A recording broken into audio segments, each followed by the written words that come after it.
आज उग्रसेन की पत्नी का नाम है पवन रेखा। रानी पवन रेखा अपने पति की सेवा किया करती थी, आज्ञाकारी पत्नी थी।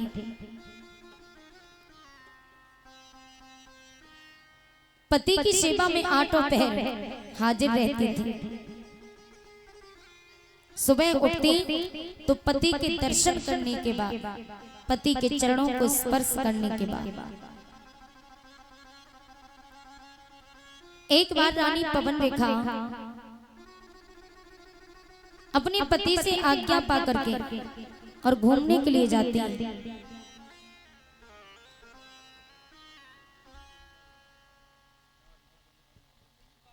रानी पवन रेखा सखियों के साथ में भ्रमण करने के लिए जाती है पति से आज्ञा पा करके। तो जैसे घूमने के लिए गई तो वहां जाकर के देखा वन में ठंडी ठंडी हवा चल रही है, बड़ा सुंदर मौसम था। रानी पवन रेखा और उनकी सखियां मंगल गान करते हुए चली, गीत गाते हुए। तो उसी जंगल में एक दूसरे से सभी सखियां बिछुड़ जाती हैं। सखियों के बिछुड़ जाने के बाद रानी पवन रेखा डरने लगी, चीखने लगी, चिल्लाने लगी, बचाओ बचाओ कहने लगे। तो उसी वन में दुर्मलिक नाम का एक राक्षस रहता था। दुर्मलिक नाम का राक्षस रानी पवन रेखा के पास में आया, महाराज उग्रसेन का रूप धारण करके। और जैसे उग्रसेन का रूप धारण करके आया तो रानी पवन रेखा ने देखा, कहा महाराज आप इतनी जल्दी इस जंगल में कैसे आ गए? बोले मेरा महलों में मन नहीं लग रहा था तो मैंने सोचा मैं भी थोड़ा घूम के आता। राक्षस जो रानी पवन रेखा के पति उग्रसेन के रूप में आया, कहने लगा आओ इस जंगल में कोई नहीं हमारे और तुम्हारे सिवा, आओ इस जंगल में आनंद लेते हैं। दुर्मलिक नाम का राक्षस रानी पवन रेखा को झाड़ियों को बीच में ले गया, जहां कोई भी नहीं था। झाड़ियों के बीच में ले जाके उसने रानी पवन रेखा के साथ में शारीरिक संबंध किया। शारीरिक संबंध बनाने के बाद अपने भेष में आ गया। तो रानी पवन रेखा कहने लगी, दुष्ट नीच पापी, तूने मेरे पति का रूप धारण करके मेरे साथ ये संबंध बनाया। मेरे अंदर वो ज्वाला नहीं, अन्यथा मैं तुझे जला करके भस्म कर देती। रानी पवन रेखा की बात सुन करके राक्षस कहने लगा, चिंता न करो, तुम्हारी गोद खाली थी इसलिए मैंने तुम्हारी गोद भर दी है, इसलिए अब तुम चिंता न करो। तो उसी समय रानी पवन रेखा कहने लगी कि दुष्ट, तूने मेरे साथ छल करके किया है। वो राक्षस कहने लगा, मेरे समान योद्धा होगा। रानी पवन रेखा से बोला कि तुम्हारे कोई साधारण बालक नहीं होगा, जैसे कि मैं योद्धा हूँ ठीक उसी प्रकार तुम्हारा पुत्र होगा। मेरे समान योद्धा होगा, कोई भी जीत न पाएगा, पर ध्यान रहे खुद पार ब्रह्म के हाथों मुक्ति पाएगा।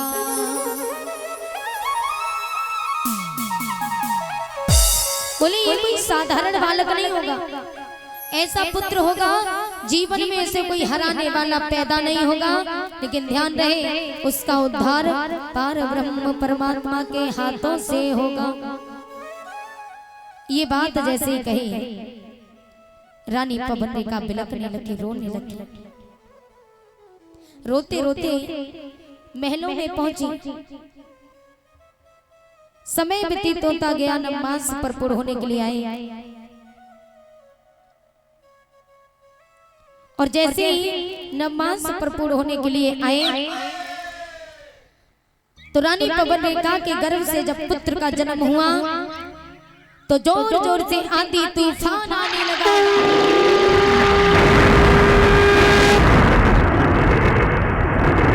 नदियों में बाढ़ आने लगी।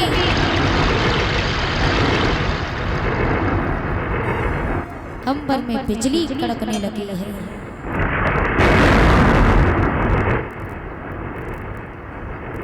ऐसी घोर अवस्था में पुत्र का जन्म हुआ तो उसी पुत्र का नामकरण संस्कार किया तो उस पुत्र का नाम कुवंश पड़ा।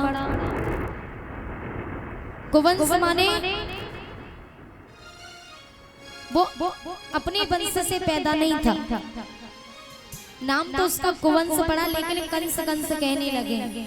कुवंश नाम इसलिए पड़ा क्योंकि वो अपने वंश से पैदा नहीं था, वो एक राक्षस के वंश से पैदा था, इसलिए उसे कुवंश कुवंश नाम पड़ा। लेकिन कंस कंस कहने लगे। कंस धीरे धीरे बड़ा हुआ और बड़ा होकर के विवाह हुआ अस्थि और प्राप्ति के साथ। अस्थि माने है, प्राप्ति माने प्राप्त की हुई। अब तो कंस छोटे छोटे बच्चों को काट के मार के नदियों में बहाने लगा। संत ऋषि मुनि की तपस्या भंग करने लगा। सभी जब परेशान हुए तो महाराज उग्रसेन के पास में शिकायत लेकर के आए कि महाराज आपका पुत्र हमारे बच्चों को मार के नदियों में काट के बहा देता है। यदि एक राजा का पुत्र एक रक्षक ही ऐसा काम करने लगे, रक्षक ही भक्षक बन जाए तो फिर प्रजा क्या करेगी? महाराज रक्षा कीजिए। महाराज उग्रसेन ने अपने पुत्र कंस को समझाना चाहा तो कंस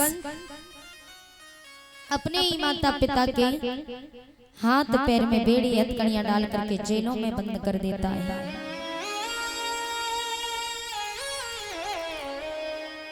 अब तो कंस को रोकने वाला कोई नहीं। ये धरती माँ खून देख करके हैरान हो गई, आंखों में आंसू भराए और ये पृथ्वी माँ ब्रह्मा जी के पास हाथ जोड़ करके खड़ी हो गई। बोले ब्रह्मदेव रक्षा करो। ये धरती भी त्राय त्राय करने लगी। बोली रक्षा करो प्रभु, रक्षा करो। उसी क्षण गाय माता ने कहा कि मैं अपने सर पर सब कुछ सहन करती हूँ, लेकिन इन पापियों का पाप मुझसे सहन नहीं होता, मेरी रक्षा करो। ब्रह्मा जी ने गाय माता से कहा धरती मैया से, हे देवी तुम चिंता न करो, और बोले कि जब जब होए धर्म की हानि,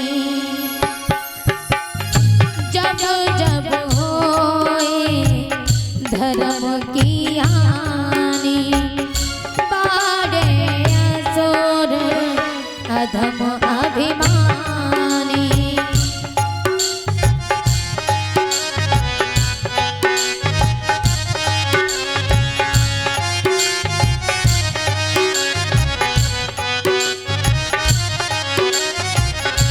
बोले जब जब होए धर्म की हानि, जब होए धर्म की हानि, जब जब होए धर्म की हानि, बाड़े सुर अधम अभिमानी, बाड़े सुर अधम अभिमानी।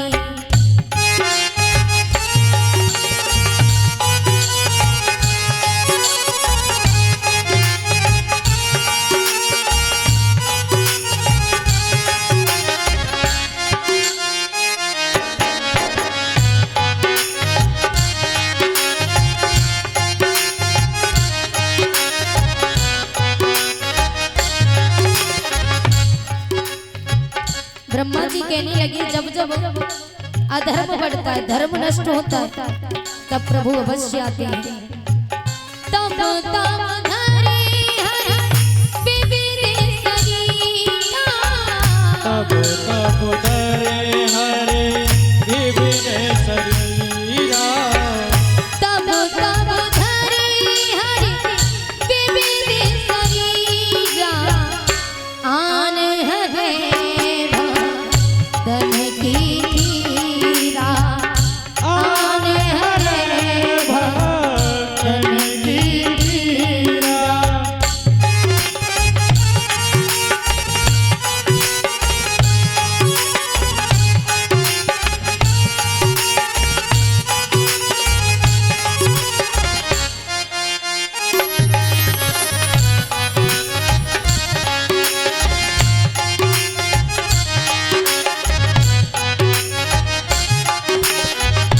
बोलिए गोविंद भगवान की। आज ब्रह्मा जी धरती मैया को समझाते, देवी तुम चिंता मत करो, क्योंकि जब जब धर्म नष्ट होता है, अधर्म बढ़ता है, तब श्री हरि नारायण अवतार लेकर के अपने भक्तों की रक्षा करने बस से आते हैं।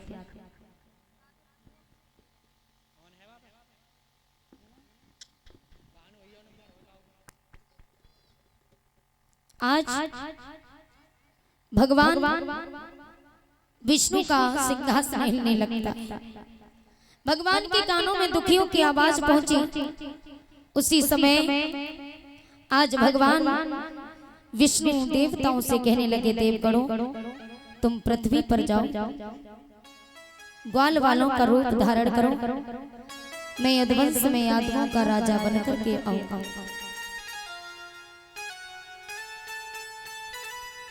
उसी समय सभी देवतागण ग्वाल वालों का रूप धारण करके पृथ्वी पर जाते हैं। एक दिन कंस के यहाँ उत्साह हो रहा था।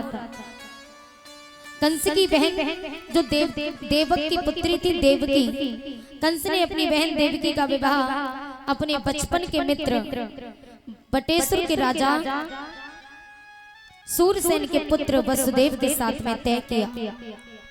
वसुदेव की बड़ी पत्नी का नाम था रोहिणी मैया। दूसरा विवाह करने के लिए जाते बारात लेकर के गए मथुरा नगरिया में। महाराज कंस ने देवकी का विवाह बड़े धूमधाम से वसुदेव के साथ में किया। वसुदेव जी जिस समय देवकी को विदा करा के ले जाते हैं, तो ले जाकर के जब जाने लगे तो कंस छोड़ने के लिए जा रहा था, तो आकाश से आकाशवाणी होती है।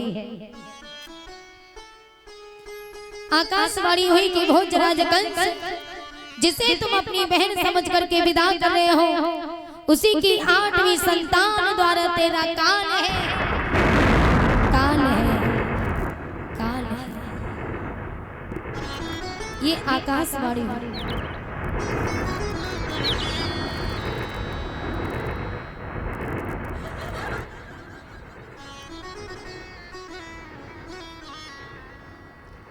आज आकाशवाणी को सुनकर के भोजराज कंस ने देवकी के केसों को पकड़ा, जमीन पर डाल लिया, हाथ में तलवार लेकर के मारना चाहा।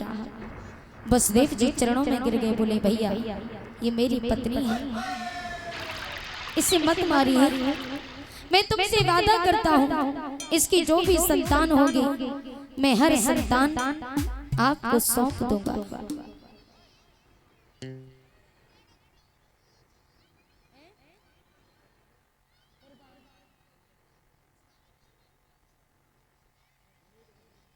तो बुला लाओ महाराज,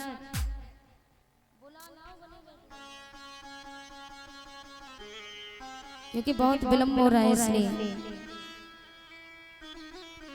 बोली गोविंद भगवान की। आज वसुदेव जी कहने लगे, महाराज मैं वादा करता हूँ, मैं तुम्हें वचन देता हूँ कि देवकी की जो संतान होगी मैं हर संतान आपको सौंप दूंगा, लेकिन इसे मत मारिए।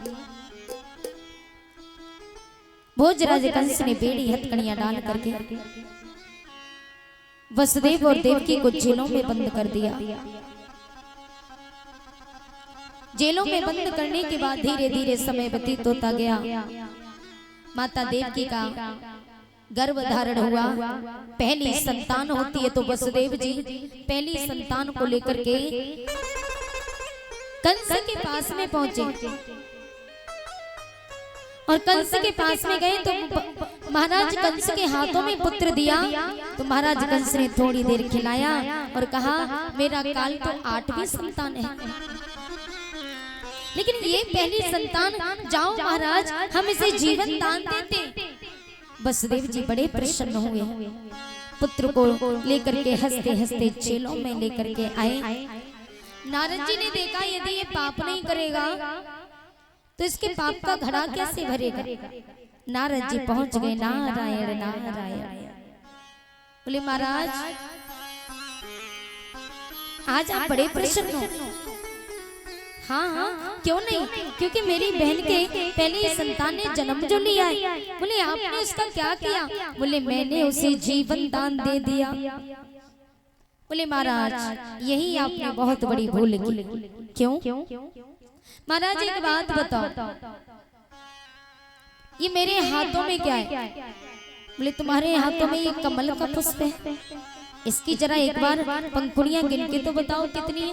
बोले ये भी कोई बड़ी बात है, गिनने लगे 1 2 3 4 5 6 7 8। कितनी है कि 8। अब जरा इधर से गिनो।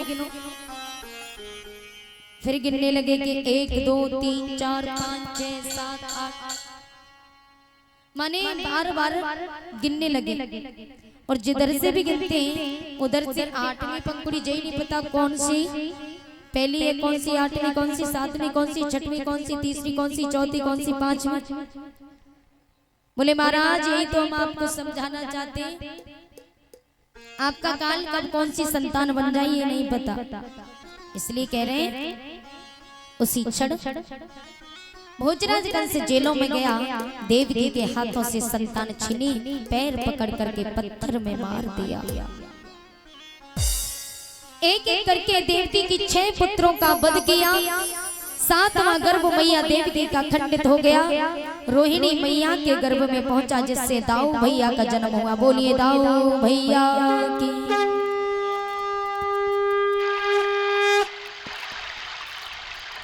इधर मैया देवकी का 8वां गर्भ धारण होता है।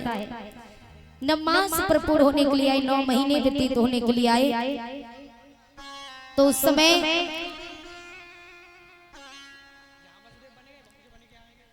भगवान विष्णु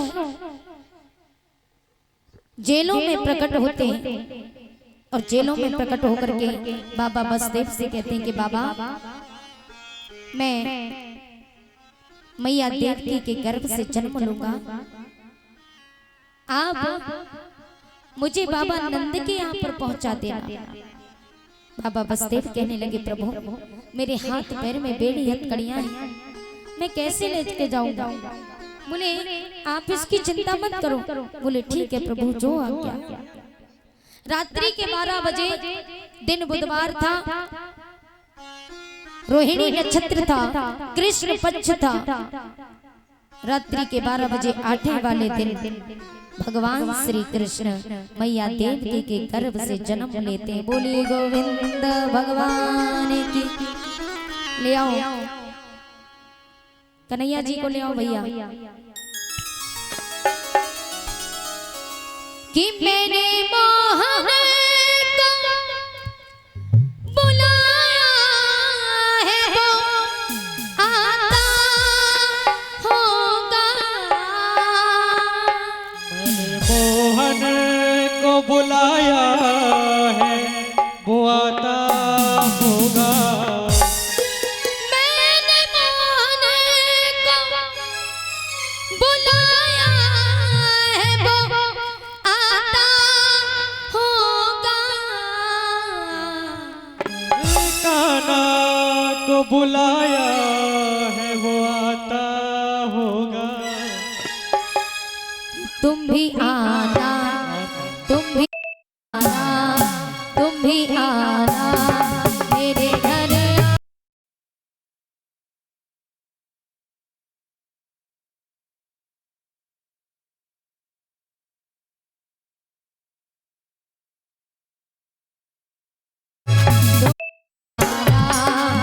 मेरे घर आज तमाशा होगा।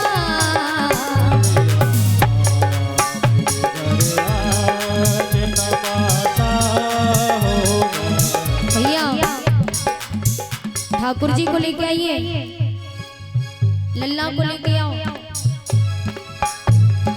मैंने मोहन को बुलाया है वो आता होगा। मोहन को बुलाया है वो आता होगा। मैंने मोहन को बुलाया है वो आता होगा। कान्हा को बुलाया है वो आता होगा।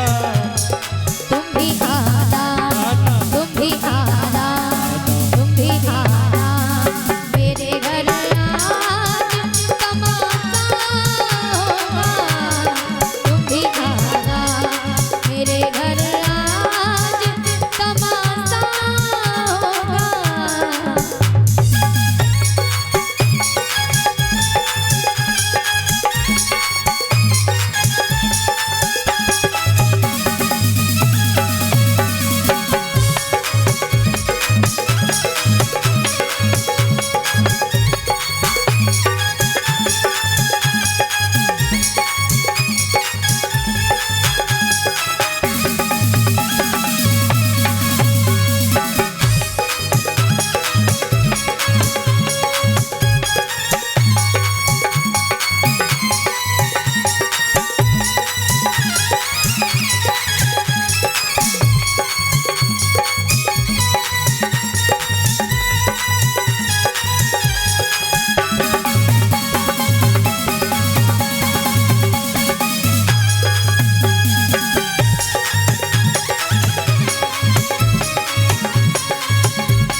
और देखिए भगवान सबके पास आएंगे, सबके पास भगवान चल के आएंगे। तो आप लोग भगवान के दर्शन करेंगे, लेकिन खाली हाथ दर्शन कोई ना करेगा।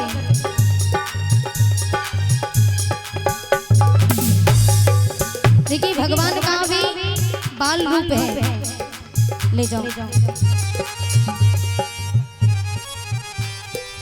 सबके पास वसुदेव जी लेके आएंगे, तो सभी अपने स्थान पर खड़े होके एक एक करके भगवान के दर्शन करेंगे और खाली हाथ दर्शन ना करें, ठीक है। मौत आती है तो आ जाए, नहीं गमा कोई। आती है तो आ जाए, नहीं गमा कोई। मौत आती है तो आ जाए, नहीं गमा कोई। मौत आती है तो आ जाए, नहीं गमा कोई। वो भी आएगा, वो भी आएगा, वो भी आएगा जो मेरा मसीहा होगा। वो भी आएगा जो मेरा मसीहा होगा। वो भी आएगा जो मेरा मसीहा होगा।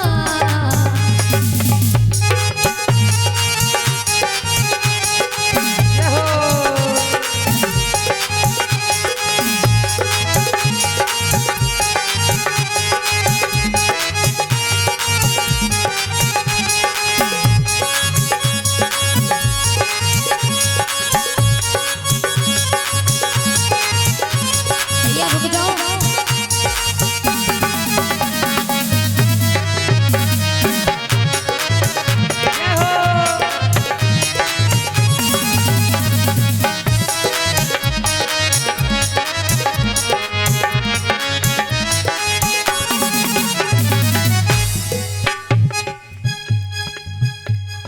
मैंने मोहन को बुलाया है वो आता होगा। मैंने मोहन को बुलाया है वो आता होगा। मैंने मोहन को बुलाया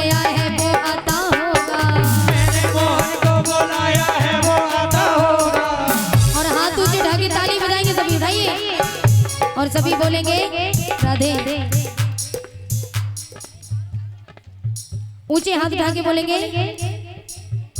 वो आता होगा, आता होगा, वो आता होगा, वो आता होगा, वो आता होगा, वो आता होगा, वो आता होगा, वो आता होगा, वो आता होगा। वो तुम भी आना, तुम भी आना, तुम भी आना मेरे घर आज तमाशा होगा। तुम भी आना मेरे घर आज तमाशा होगा।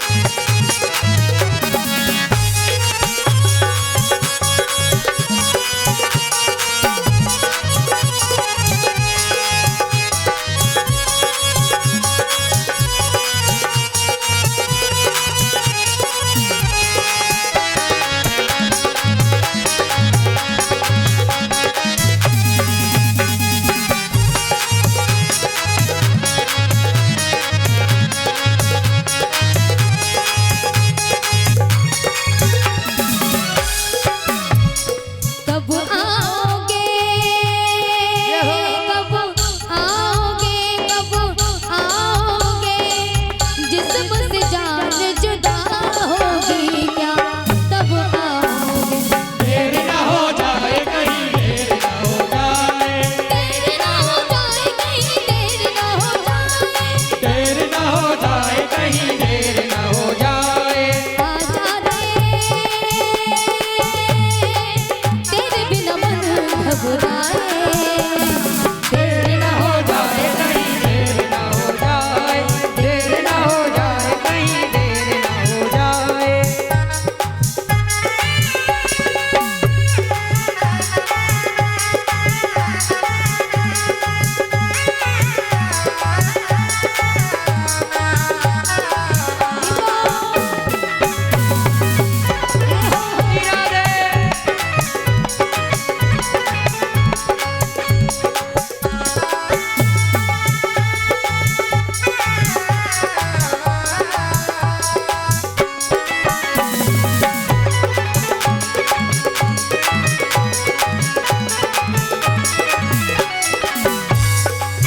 स्वागतम कृष्णा शरणागतम कृष्णा। स्वागतम कृष्णा, शरणागतम कृष्णा। स्वागतम कृष्णा शरणागतम कृष्णा। ओ स्वागतम कृष्णा, शरणागतम कृष्णा। ओ स्वागतम स्वागतम शरणागतम कृष्णा। स्वागतम स्वागतम सर्वागतम कृष्ण। ओ स्वागतम स्वागतम शरणागतम कृष्णा। स्वागतम सर्वागतम कृष्ण। स्वागतम कृष्णा शरणागतम कृष्णा। स्वागतम कृष्णा, शरणागतम कृष्णा।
बोली गोविंद गोविंद भगवान की जय हो।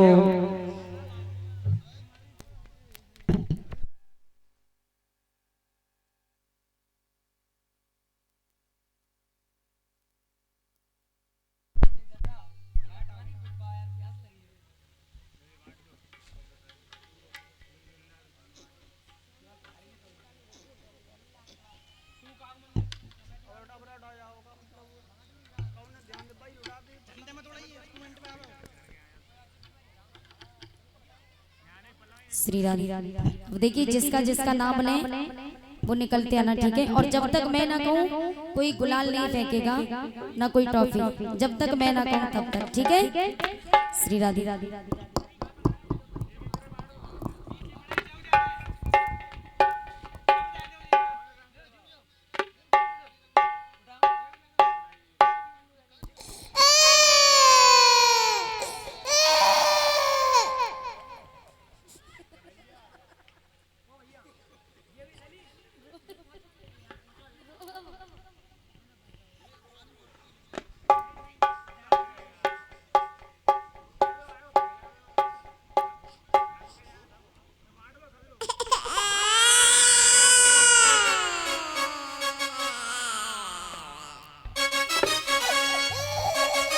बोली बाल कृष्ण भगवान की जय हो।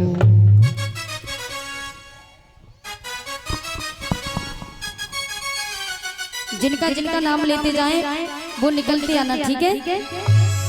एक एक करके कि आगरा से गाड़ी आई में आई मौसम में, कहाँ गए कृष्णा के पापा और मम्मी, कहाँ गए कृष्णा के पापा और मम्मी, कहाँ गए कृष्णा के पापा और मम्मी, कहाँ गए कृष्णा के पापा और मम्मी, कहाँ गए कृष्णा के पापा और मम्मी, कहाँ गए कृष्णा के पापा और मम्मी। लल्ला की मम्मी कौन सी और पापा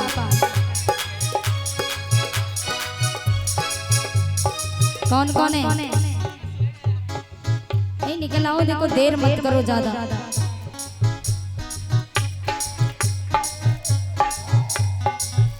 लल्ला रो रहे हो बहुत, जल्दी आ जाओ। और सुनिए लल्ला की यहाँ पे नंसारे की घर है।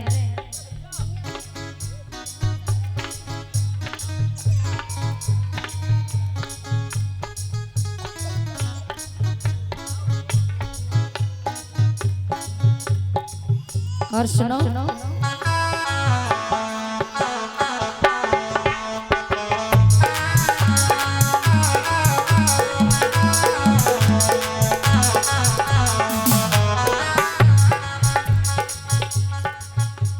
सुकाबाद से गाड़ी आई, हाँ